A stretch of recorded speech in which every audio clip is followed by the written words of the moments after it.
MCC को एउटै तीरले 3 राजनीतिक शक्ति भए खुत्रुकै प्रमुख प्रतिपक्षी नेतासँग प्रधानमन्त्रीको नियमित भेटघाट त्यति ठूलो घटना वा चासोको विषय बन्नुपर्ने हो। तर प्रधानमन्त्री शेरबहादुर देउवाले बिहीबार 5 फागुन बालकोट पुगेर एमाले अध्यक्ष केपी शर्मा ओलीसँग गरेको भेटघाट 2 घण्टा लामो कुराकानीले नेपालको राजनीतिमा तरङ्ग सिर्जना गरेको छ। अमेरिकी विकास परियोजना एमसीसी अनुमोदनको विषय सत्तारूढ गठबन्धन बीच नै विवादको विषय बनिरहेका बेला प्रधानमन्त्री देउवा प्रमुख प्रतिपक्षी दलका नेता ओलीलाई भेट्न उनकै बालकोट स्थित निवास पुगेका थिए। अमेरिकाले निर्धारण गरेको 16 फागुनको समय सीमाभित्र पनि एमसीसी संसदमा टेबल गर्न सत्तारूढ गठबन्धनमा सामेल दलहरू माओवादी केन्द्र, एकीकृत समाजवादी र राष्ट्रिय जनता पार्टी जसपा सहमत नभएपछि उनीहरूलाई तर्साउने गरी एमालेसँग मिलेर नयाँ गठबन्धन निर्माणको सन्देश दिन ओली निवास पुगेका थिए। प्रधानमन्त्री देउवा सत्ता गठबन्धनको बैठकमा माओवादी केन्द्र र एकीकृत समाजवादीको सहमतिमै सरकारले सदनमा आइतबार 8 फागुन एमसीसी टेबल गरेको छ। एमसीसी सम्झौता सदनमा टेबल भइसकेकाले प्रधानमन्त्री देउवाले अब केही दिन धैर्य गरिदिनुस् भन्ने जवाब अमेरिकालाई दिन पाउने भएका छन्। विदेशीले गर्ने अविश्वासको संकटमा प्रधानमन्त्री देउवाले केही समयका लागि भए पनि पार पाएका छन्। हो टेबल गर्न सहमति जनाएकोले माओवादी केन्द्र र एकीकृत समाजवादीमाथि दोहोरो चरित्र देखाएको आरोप लागेको छ। तर तत्कालका लागि यी दुई पार्टी पनि संकटबाट जोगिएका छन्। झण्डै टुट्न लागेको सत्ता समीकरण जोगिएको छ।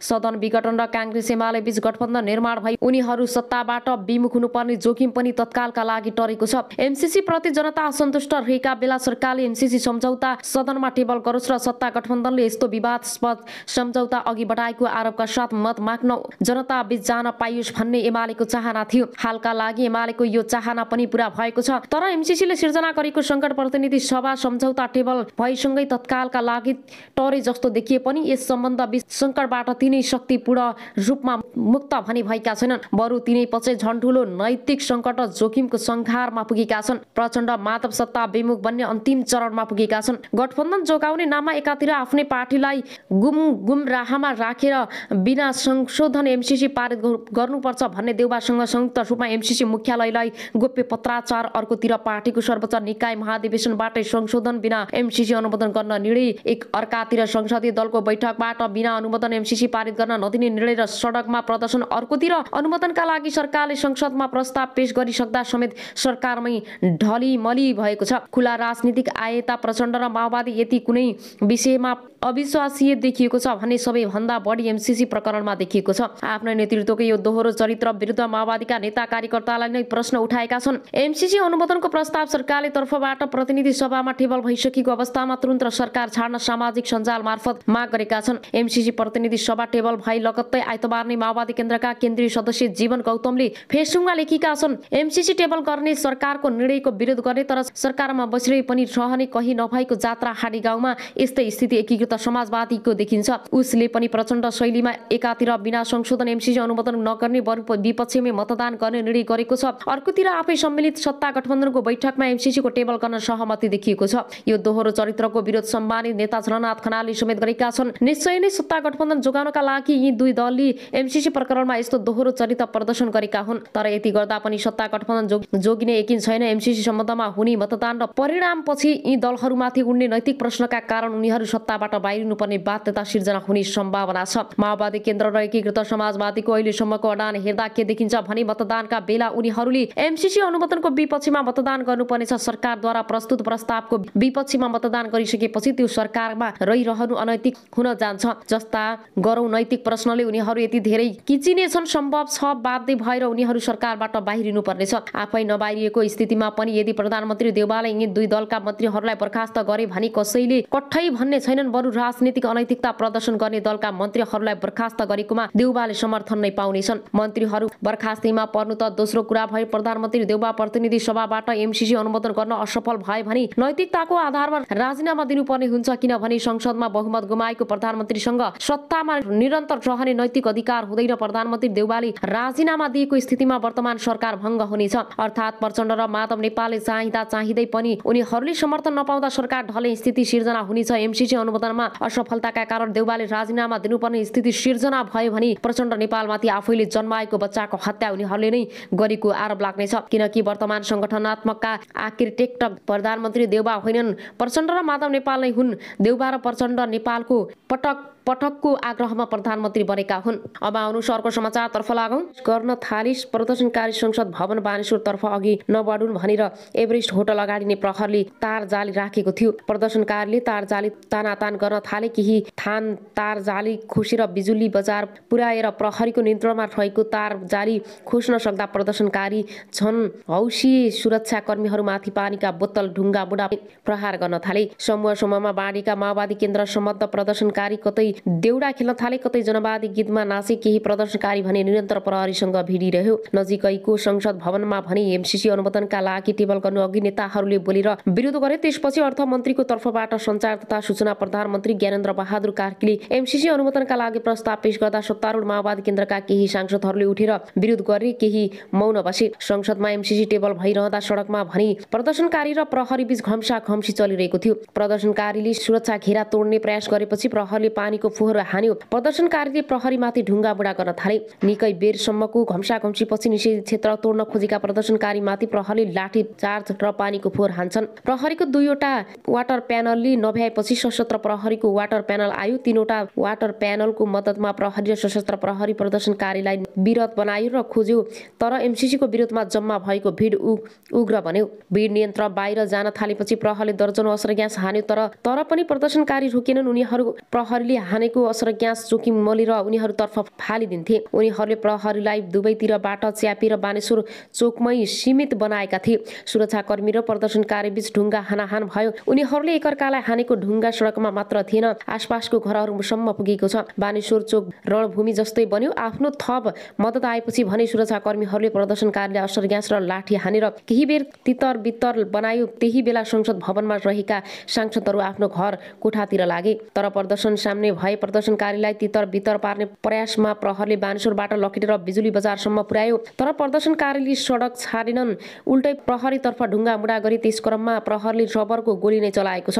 प्रहरीले फुटाफुटमा रहेका हिँडिरहेका सर्वसाधारणलाई समेत लाठी हानेर लखेटेको थियो। गल्ली गल्लीमा लुकेर रहेका प्रदर्शनकारीमाथि समेत प्रहरीका लाठी हानेको छ। प्रदर्शनकारीले पनि लुकेर प्रहरीमा ढुङ्गा हानेका थिए र साँझ 5 बजेतिर प्रदर्शनकारी घट्दै गएपछि भने तनाव भएको थियो।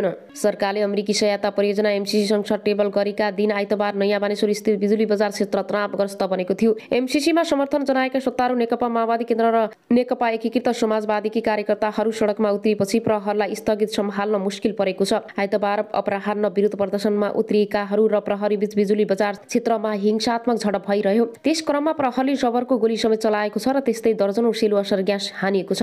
उता प्रदर्शनकारीले सडक र फुटपाथका इँटा निकालेर प्रहरीमाथि वर्षाएका छन्। त्यस्तै उनीहरूले सडकमा बोट बिरुवा भाँचेदेखि डिभाइड तोडफोड र प्रहरीका सूचना तोडफोडसम्म गरेका छन्। अब आउनुहोस् अर्को समाचारतर्फ लागौँ। एमसीसी टेबल गर्दा माओवादी र समाजवादीका संसद नै विरोधमा उत्रिएका छन्। सरकारले अघि बढाएको अमेरिकी आर्थिक सहयोग परियोजना मिलेनियम च्यालेन्ज कन्फ्याक्ट संसदमा टेबल गर्दा सत्तारूढ दलकै सांसदले पनि विरोध जनाएका छन्। नेकपा एमालेको नाराबाजी बीच आइतबार दिउँसो बसेको संसद बैठकमा सभामुख अग्निप्रसाद सापकोटाले एमसीसी टेबल गर्न कार्यसूची सुनाए। लगत्तै नेकपा माओवादी केन्द्र, नेकपा एकीकृत समाजवादी पार्टी, जनमोर्चाले विरोध जनाएका हुन्। माओवादी केन्द्रबाट देव गुरुङ र कृष्ण बहादुर महरा, गिरिराज मणि पोखरेल, नेकपा एकीकृत समाजवादी पार्टीबाट झलनाथ खनाल र मुकुन्द गुरुङ र पौडेल र सुवालले आफ्ना असहमति मन्तव्य नै राखे। संसद बैठकको कार्यसूची तय गर्न बसेको प्रतिनिधि सभा कार्य व्यवस्था परामर्श समितिको बैठकमा पनि नेकपा माओवादी केन्द्रका तर्फबाट एमसीसी टेबल। यसैबीच आइतबार बसेको संसद बैठकमा एमसीसी टेबल भएको छ। सञ्चारकर्मी ज्ञानेन्द्र बहादुर कार्कीले एमसीसी अनुमोदनका लागि टेबल गर्ने प्रस्ताव गरी लगत्तै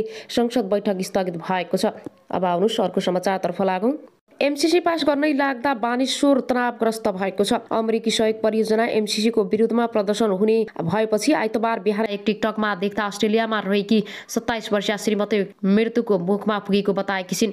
अग्निलाई साँची राखेर आज भन्दा 9 वर्ष अगाडिसँगै मनेसँगै बाँच्ने कसम खाएर बिही गरेका श्रीमानबाट धोका हुँदा अचेत अवस्थामा रहेकी छिन्। भन्छिन्, मलाई धेरै नै पीडा भएको छ। देहत्याग गर्नसम्म अवस्थामा पुगेको मलाई जस्तो अरू चेलीबेटीको यो अवस्था नआओस्। पुरा जानकारीको लागि भिडियो अन्तिम समय हेर्नुहोला। अब आउनुहोस् अर्को समाचारतर्फ लागौँ। पछिल्लो समय हाम्रो देश नेपालमा हत्या हिंसा जस्ता जघन्य अपराधका घटनाहरूले चरम सीमा पार गरिरहेका छन्। यति बेला आफ्नै घरभित्रै नै हत्या हिंसाका घटनाहरू बढ्दै गएका छन्। श्रीमानबाट श्रीमतीको हत्या, छोराले बाबुको हत्या, अनि हुँदा छोराबाट पनि आमाको हत्या किन बढ्दैछ? सामान्य यस्ता दर्दनाक एवं डरलाग्दा घटनाहरू।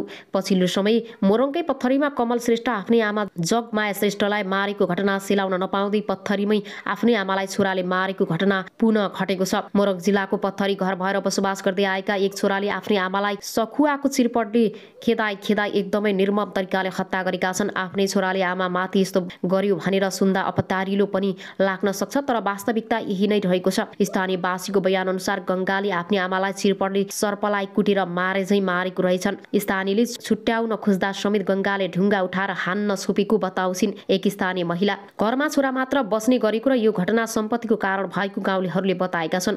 यसअघि आफ्नै बाबुलाई पनि काटेर घरबाट खेदाएको कुरा स्थानीयहरूले बताए। हाल मृतकका श्रीमान महिला छोराकोमा बस्दै आएको कुरा बाहिरिएको छ। छोरीकोमा बस्दै आएकी आमासँग टिप्नको लागि छोराकोमा आएकी रहेछन्, तर छोराले भने आफ्नै आमाको विभत्सपूर्ण तरिकाले हत्या गर्यो। आमालाई डरले कुटेर घरमा बस्नै नदिने गरेको कुरा पनि स्थानीयहरू मार्फत बाहिरिएको छ। आमा छोराको यसअघि पनि झगडा भइरहने गरेको र आमाको हात समेत भाँचिदिएको स्थानीय बताउँछन्। स्थानीयको बयानलाई मात्र ध्यान दिने हो भने नै हामीलाई थाहा हुन्छ कि हत्या छोरा राक्षसको नै अवतार हो भनेर। हालसालै मात्र आमालाई कुटेर अनुहारमा निलो डाम बसेको कुरा पनि एक स्थानीय महिलाले जानकारी गराइन्। मान्छेहरूले रोक्न कैयौं प्रयास गर्दा पनि आमालाई मारेरै छाडेको बताउँछन्। उनीहरू हाल हत्यारा गंगा प्रहरीको नियन्त्रणमा रहेका छन्। अब आउनुहोस् अर्को समाचारतर्फ लागौँ। प्रचण्ड र नेपालको साथ पाएपछि प्रधानमन्त्रीले सभामुख अग्निप्रसाद सापकोटालाई एनसीसीलाई बुधबारको बैठकले एजेन्डा बनाउन दबाब दिएका थिए। बुधबार टेबल गर्ने र बिहिबार बैठक राखेर सत्तारूढ माओवादी र एकीकृत समाजवादीका सांसदहरू अनुपस्थित हुँदा प्रमुख विपक्षी एमालेका सांसदहरूको नाराबाजीकै बीच एमसीसी अनुमोदन गर्ने उनको योजना थियो। तर संसद बैठक अघि बसेको माओवादी केन्द्रको संसदीय दलको बैठकले प्रधानमन्त्रीको योजना बिथोल्यो। माओवादीले संसद अवरुद्ध भएको बेला एमसीसी टेबल गर्न नहुने मात्र बताएनन्, जबरजस्ती गरिए विपक्षीमा मत दिने बतायो। संसदीय दलको बैठक लगतै माओवादी अध्यक्ष प्रचण्ड बालुवाटार पुगे। प्रधानमन्त्री देउवालाई पार्टीको निर्णय सुनाउँदै उनले भनेका छन्, म सांसदहरूको घेराबन्दीमा परे मैले सक्दै सकिन कोसिस गर्दा पनि नसकेको हुँदा सरकारमा बस्नु उपयुक्त हुन्न, सरकार छाड्छौं। प्रचण्ड त्यसमा मात्र रोकिएनन्, एमसीसी टेबल गरिए विपक्षीमा मत दिने समेत बताएका छन्। प्रधानमन्त्रीले नेताहरूलाई बताए अनुसार सरकार छाड्ने प्रचण्डको प्रस्ताव अस्वाभाविक थियो। यद्यपि एमसीसी पास फेल जे भए पनि संसदमा टेबल गर्न दिनुपर्ने जोड दिएको बालुवाटार निकट स्रोत बताउँछ। प्रचण्डले संसदमा अवरोध कायमै रहेको र सत्तारूढ गठबन्धनमा छलफल नभएको बताए। यदि आफूहरूको सहमति बिना टेबल गर्न खोजे तत्काल सरकार छाड्ने उनको चेतावनी थियो। त्यसपछि देउवा गठबन्धनको बैठक बोलाउन तयार भए। प्रधानमन्त्रीका प्रेस प्रमुख गोविन्द परिवारका अनुसार भोलि बिहिबार दिउँसो 3 बजे गठबन्धनको बैठक